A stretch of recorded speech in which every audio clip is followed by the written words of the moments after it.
Dexter had $210 more than Brad at first. Dexter spent 5/6 of his money and Brad spent 3/5 of his money. In the end, Dexter and Brad had the same amount of money left. Find the amount of money Brad had at first. Alright, so the key word in this question is over here, same amount of money left. So we'll talk about Dexter first.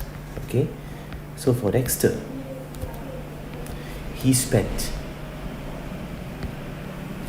5/6 of his money, which means that he will be left with 1 whole minus 5/6.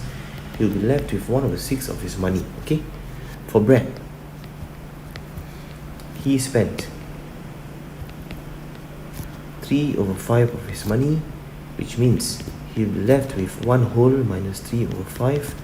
He will be left with 2/5 of his money. And take note, this fraction is the same, is equal to this fraction. Why?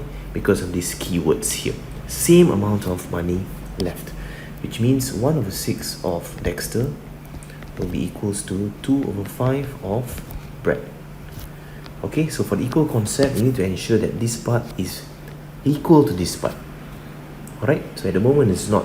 It's 1 and 2, it's different numbers. So we need to make it the same. Times 2, times 2.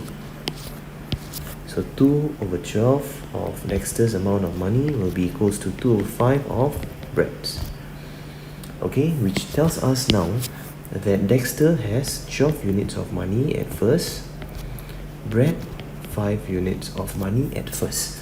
So go back to the first statement. Dexter has $210 more than Brad at first. So the difference, 12 minus 5, 7 units. 7 units is $210.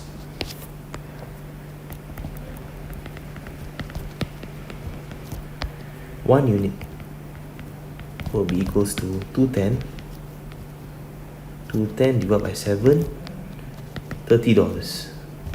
Okay, so the question is asking, find the amount of money Brad had at first.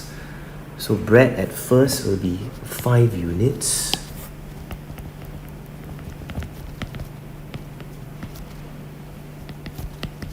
$30 times 5, answer $150.